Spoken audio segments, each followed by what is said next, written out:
So, hello and welcome back to this episode of the Self-Development with Tactics podcast. Without the fucking today. Yeah, I'm always wondering, again, I've been talking about this quite before, but I always wonder even if I should actually just make my podcast explicit or if it's fine if it's, stays like this or if I just, particularly have to. I don't know, this is the thing. Maybe someday somebody comes up to me and says, okay, if you just wanna do your podcast, if you want to go on with the podcast, you just have to, show that there are some words and some phrases in it that are not for youth. So, but I'll just let it be like it is for now.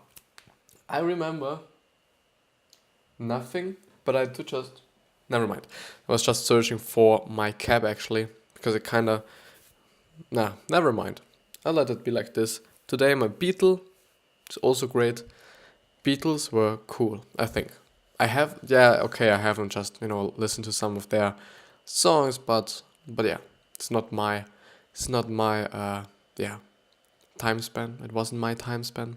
Never mind. We will go ahead with hashtag girlboss, which is actually quite a great book for me because I think I haven't been quite, working with books that were written by women. And so therefore it's just quite interesting to see a woman's perspective on business and on life and all these things, and to just pretty much validate or even just see if there is some difference between a woman is thinking and a man is thinking. I do just think that in terms of being successful, there are certain traits and certain characteristics all of these people quite have. For example, something that I always see is that those people who are successful, like if it's authors, if it's athletes, if it's actresses or actors, never mind, they all just do something they like. And this is not the thing that the far majority is doing. Most of the people that I know, like my parents and whatsoever, they particularly don't often like what they're doing. I'm not saying that they actually hate it, but the thing is they just always like, it's just nice to have weekend and whatsoever, but just working for the weekend is actually not the thing or not the way to go, at my point of view. Even though I understand it, because I'm going to school and I do just, pretty looking forward to the weekend where I just can sleep sometimes, which is definitely one of the points I like about the weekend, that I do just have the ability to sleep, even though I don't like it, to be honest. I would like to be able to just sleep only 6 hours every single night, and maybe I'll find a way. I don't know, this could actually be the thing. And I do remember, yeah, I did it. Because I would have so much time, and then I feel so incredible if I just get up at 5 o'clock in the morning and going to bed at 11 p.m. or something like this. And therefore just having a little less of sleep and less, just more hours to work on, because especially on the weekend, time is quite tight. But yeah. So that work-life balance is definitely something a lot of people talk a lot of people talk shit about, but yeah, I'll definitely enjoy, I hope, what she will say.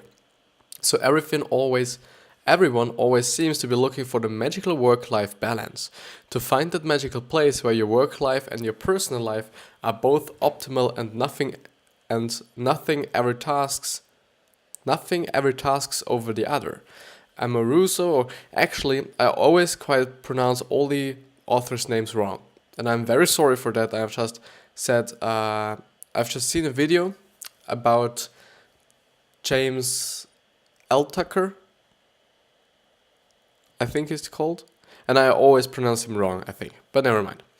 So Amaruso stresses the importance of finding your own work-life balance, especially as someone who is freelancer. Without the structure of a normal 9 to 5, you might find your work imposing on your personal life and vice versa. Amaruso recommends establishing a schedule, something that tells you when it's time to work and when it's time to eat or see friends or exercise. You need to make sure you're getting enough of each in order to lead a maintainable lifestyle that you enjoy. And that's definitely true, and that's definitely one of the problems I'm having on the weekend. But I kind of feel, for example, today, I feel kind of overwhelmed. I do not know why. Maybe it's because I had to learn something for school, which I do quite enjoy, but it's nothing like, okay, I've always just in my mind, in the back of my mind, on my head, I always just think, okay, I have to do my podcast, I have to do the posts, I have to do the blog post today. These are all the things that are in my mind, and I always just really kind of see, okay, what's worth more? What should I actually do? What should I do? This is the point. What should I do? Should I first of all learn, which I actually did today? So I did just learn, and now I'm just making the podcast and the posts I did before I was eating. And this is always just a very, very, pretty difficult decision for me, because I pretty like school and I pretty like to learn. This is the whole fucked up part of the whole thing, because I'm not like, okay, I will just do my podcast and my posts and whatsoever, and school is just, shit, and I just let it be what it is. I'm not doing this.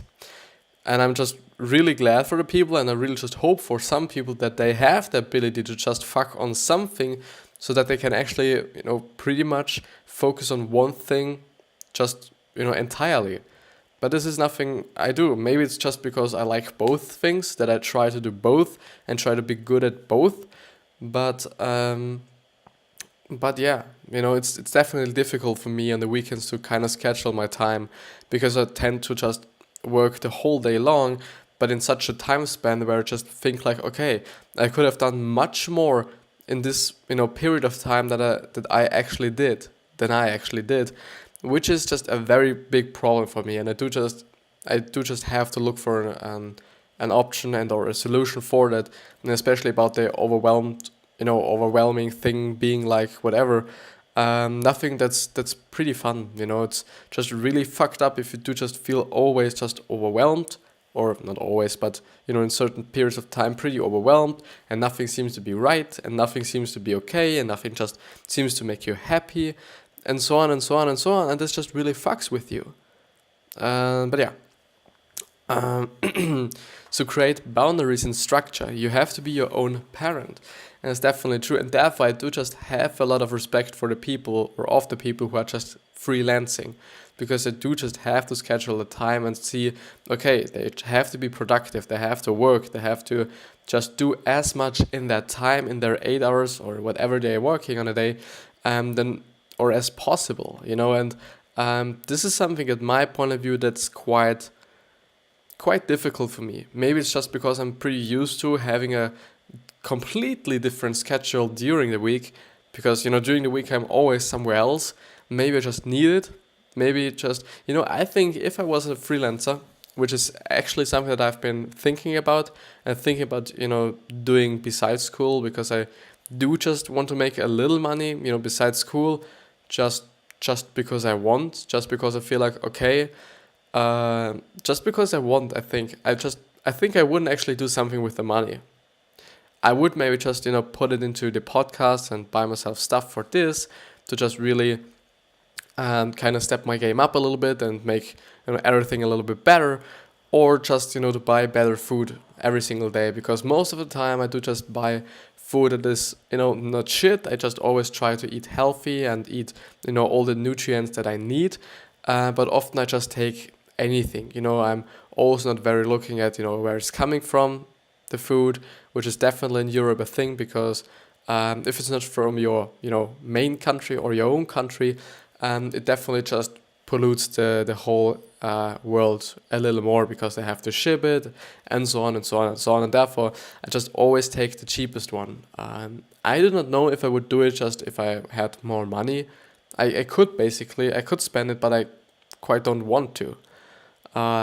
Maybe I wouldn't. I think I actually wouldn't. Because this is always the thing. A lot of people think like, okay, if I'm rich, I will donate something totally, and it will just be so charity man and or woman or whatever. But at the end, it's not the truth, in my point of view. Just money kinda exposes who you actually are.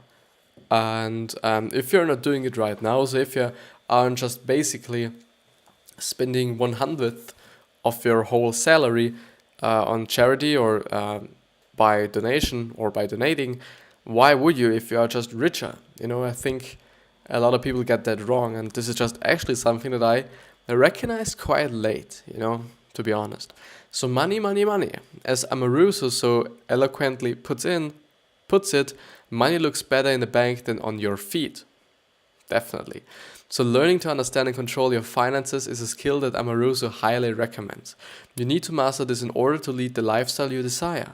Otherwise, you will be in dead-end jobs you hate simply because you can't afford to leave.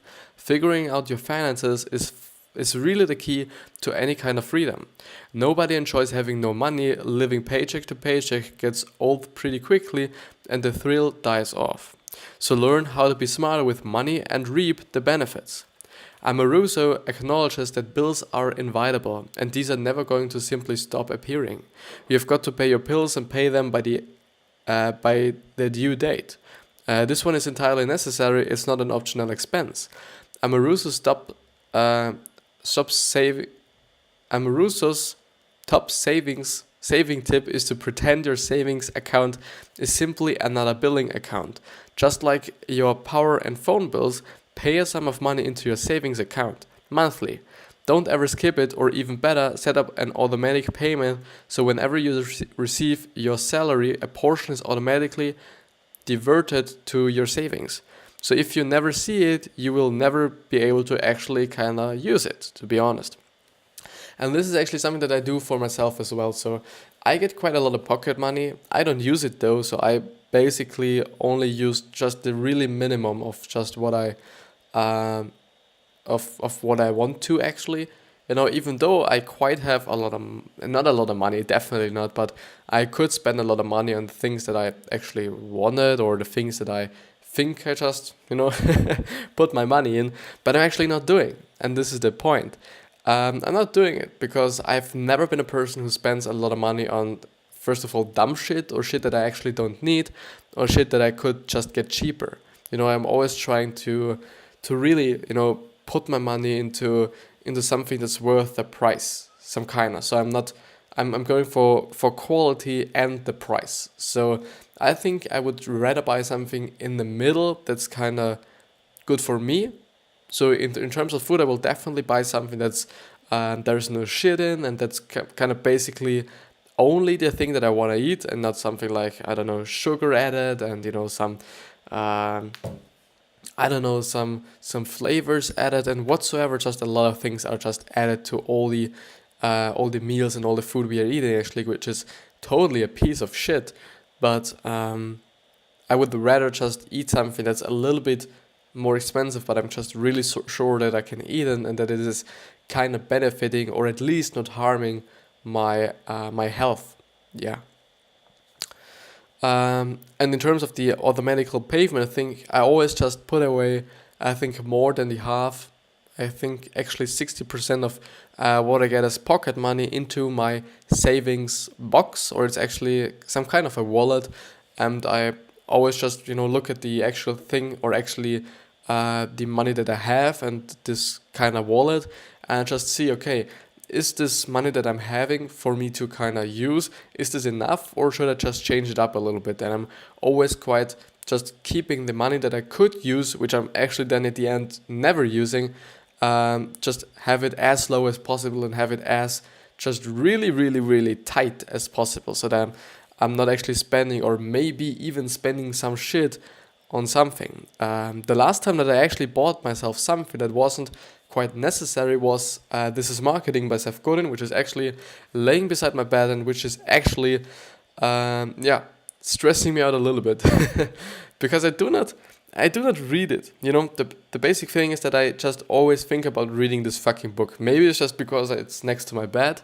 The problem is during the week I do not preference it in terms of my time. And this is the point. I hate the people, not hate, but I do not understand the people who say, okay, I do not have the time and, this is not possible for me and whatsoever. And then you ask, okay, why don't you just have less leisure time? And then they say, no, I can't just do this because this would just break me and whatsoever. And then I say, okay, then just don't play as much video games or something. And then I say, no, I just need this, sometimes, after a really long day, you just need this and whatsoever. But the thing is, people often don't realize that they actually spend a lot of fucking time on things that just don't matter, For them, it might, I really don't want to say that playing video games and watching TV and so ever is something that you should completely not do. If you feel like and if you know that you need it, you should definitely do it. But you should actually just be aware of that this is just wasting or taking a lot of time of yours that you could actually put into something else that might get you in another position that you, or where you can actually just say, okay, I don't need any TV, I don't need any video games, I don't need nothing, because my life is so interesting that I just live my life and this is all that I need. The power of thought. There is the everyday kind of magic that we make for ourselves, and that's really not magic at all. It's just recognizing the fact that we control our thoughts and our thoughts control our lives. Amaruso explains that although the idea that we control our thought is simple enough, it's hard to totally understand and embrace. She explains that the universe works in a funny way, and you get back what you put out there, so why not be positive? And Amaruso explains that by visualizing your dreams and goals is only going to get you closer to where you want to be. The universe will likely respond and give you exactly what you desire. To some, visualization may simply sound like rubbish. To some, visualization, never mind, may simply sound like rubbish, something that's too good to be true, but Amaruso truly believes in the power of visualization and its ability to get us moving into the right direction. Yeah, definitely. I think thoughts are just very something that's just so incredible and so incredible precious. And still a lot of people don't notice. And I've been thinking about the whole thought and the whole mindset thing, which is also playing into the hands of, the whole thought experience and thought just discussion. And then I was like, okay, I want to spread this message. I really want to spread this message that having a great mindset and what I actually great mindset in terms of what I think is, and just these just little segments of the mindset that would people just or would people's life just benefit. I actually put it out every single day, and I often came to the conclusion that I'm actually just putting out the same shit over and over and over again. Maybe it's just because it's totally because it's just in my brain. It's just what I'm thinking about every single day, and I think this is just what I put out. Even though I'm just using, different words every single time, it's basically or often just the same. And then I thought like, okay, is this something bad? Is this just something that might reduce the amount of my growth that I'm having on, several social media platforms? Or is it actually like, okay, just be patient, which is totally something you should be and I should be more? Or is it even some kind of good, Is it good that I'm saying these things more often and just pretty much kinda, if I'm thinking about it, making sure that everybody sees it? Because if I'm putting out a post, it doesn't have to be like that everybody who is following me or everybody who is on Instagram and or Facebook and whatsoever is actually seeing it. So, but this kind of leads me to a completely other problem, which is totally something that I read in This is Marketing by Seth Godin, which is that actually trying to help everybody and trying to send the message to everybody is total bullshit. And it makes sense because not all the people that are just on Instagram or on Twitter or whatever, not all of them are just really willing to get your message or really want to listen and or read your shit. Definitely not. And therefore just really serving the people that are actually interested in what you're doing, which are actually kind of willing to get what you're doing or willing to just read what you're putting out there is the way to go. And it makes sense because, why would you tell somebody who is just into, penguins, why would you tell him about something, why would you tell him something about elephants? He wouldn't care. He would just, think like, okay, I'll listen to this person and I will just, listen to what he's saying about elephants. But at the end, he doesn't care or she doesn't care. But create momentum, which is the next headline. Amaruso explains that creating momentum is crucial. Making good decisions one at a time will lead to more and more good decisions. Each time you do something that is going to benefit your long-term goals, such as showing up to work and doing your best, you're creating a momentum that is going to grow and help you reach your goals. Amaruso explains that you can't forget about the littlest things, don't leave any stone unturned, and she promises that your future will be brighter if you put it into the hard yards now. And this is actually true, and I pretty like the sentence, don't leave any stone unturned, or just a little segment, and because it's actually true, and it's actually something that I experienced as well, which is the best thing I can explain with The Dip by Seth Godin as well, which is actually a book. And this book is about, when you should actually quit and when you should actually not quit. And it is an extremely great book, and I totally think.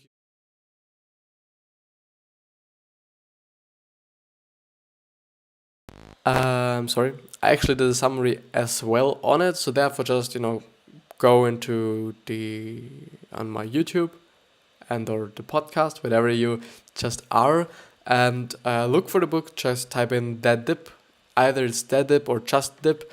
It's an extremely great book. I pretty much enjoyed it. But the thing is, which I actually wanted to say, is that this book was actually one of the books that I never wanted to talk about, even though it was from Seth Godin. And Seth Godin himself, at my point of view, is a very great author and has a very great, world view. But still, I was like, okay, no, I pretty much don't like to go through this because I didn't think that there was something in it I could show you or show myself. But at the end, I kind of thought like, okay, no, you know what? I just, try it and just look at it. And it turned out to be a very good book. And this is just the same thing as, pretty much turning every single stone. Just trying everything out, even though you think this is something that you might not like. And even these things that you think that you might like are the things that you might don't like. It is always great to just try everything out at my point of view, definitely. So focus on the positive things in your life and you'll be shocked at how many more positive things start happening. But before you start to think you just got lucky, remember that it is magic and you made it yourself. Totally. Introverts versus extroverts. Introverts versus extroverts. So believing that you need to be an extrovert to be successful in this world, whether it's school or work, is an easy assumption to make. But is essentially not true, because you basically do not have to be famous to be successful. You don't have to be known by quite everybody on this fucking planet to be successful. You don't have to be, And this is the thing. There are a lot of writers, I would say, a lot of blog writers, a lot of people who are just doing some kind of marketing for some kind of firm that quite nobody knows, and they are still successfll. If this even is just an example or even a good example for the introvert and extrovert thing. But yeah, still I think being famous or being known, I would rather say being known is just something good for your success, totally. This is maybe also what I'm going for. I'm just knowing that if people know me, if people trust me, and if people just if I'm just not popular, but if just a lot of people know me, this really creates a lot of opportunities for myself to work with brands, to have my own brand rather than besides my personal brand, having a business, and so on and so on. The thing is, doing something in your progress that actually benefits a lot of people and yourself, or actually something that you like, is, at my point of view, the way to go. And this is actually something that I created for myself as well. So I'm doing the podcast, I'm doing the YouTube videos, I'm doing the social media posts, because I think I can create a lot of value for the people on my way up to where I want to be. And this is something that I work for quite. And I think the problem that I'm having, to just, talk a little more, is that in terms of marketing, even though I'm just really interested in marketing and I find that it's just something so extremely interesting, and maybe even I'm just thinking about a dream world, I don't know, there definitely will be some situations where it's not funny to do, but there are some. So I think it is quite a funny job and it's quite great, and I think I will definitely try it out after school maybe just interning at a marketing firm and seeing what it is actually like, and also getting more just knowledge myself. But what did I want to say? What? No, I had a very very great point. I had a fucking great point. Fuck it. Shit. I really had a great point, but I fucking lost it. Ah. So I was talking about interning, marketing.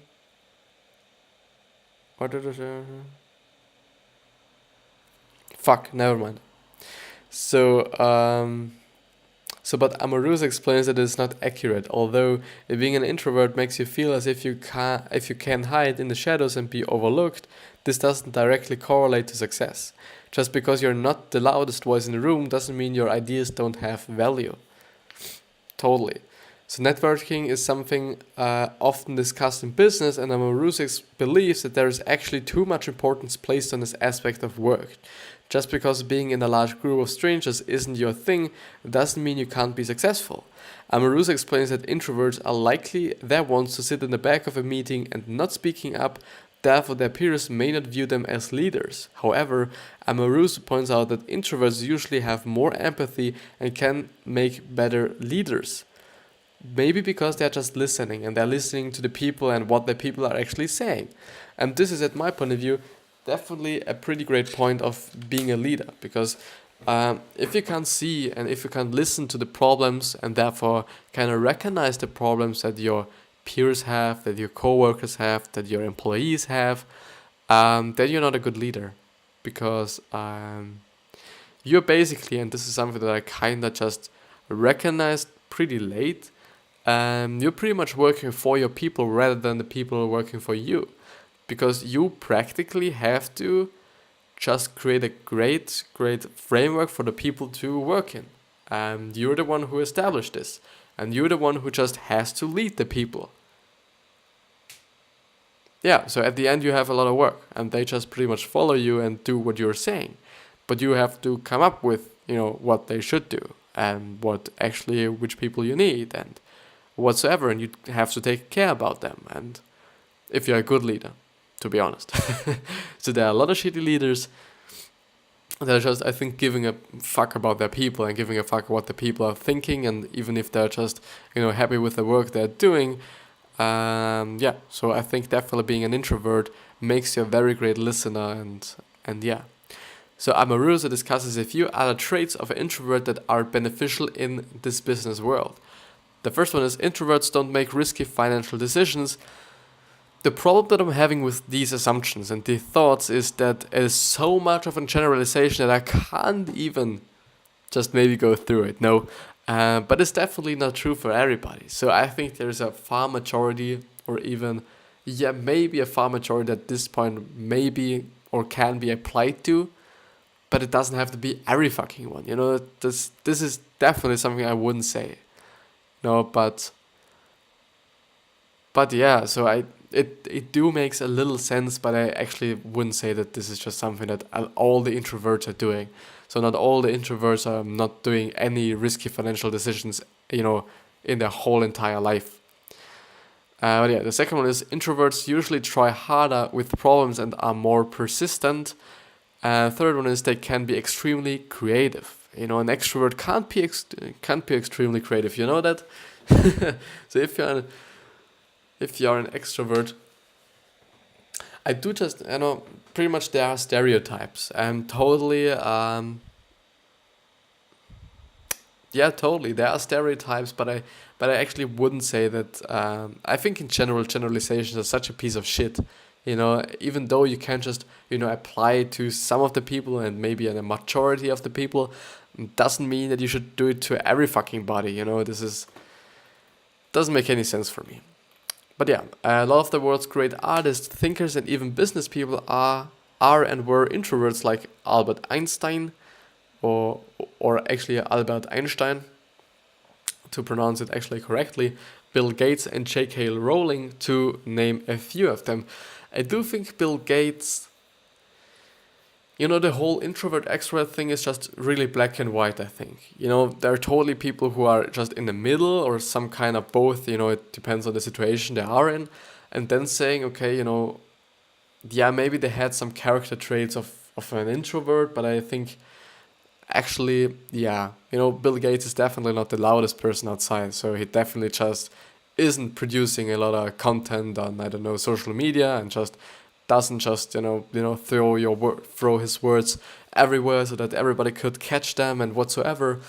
But yeah, I don't know J.K. Rowling, but it would just fit to an author, and Albert Einstein would also fit to him basically. But as I said, such generalizations are a piece of shit, and at my point of view at least, doesn't make any fucking sense.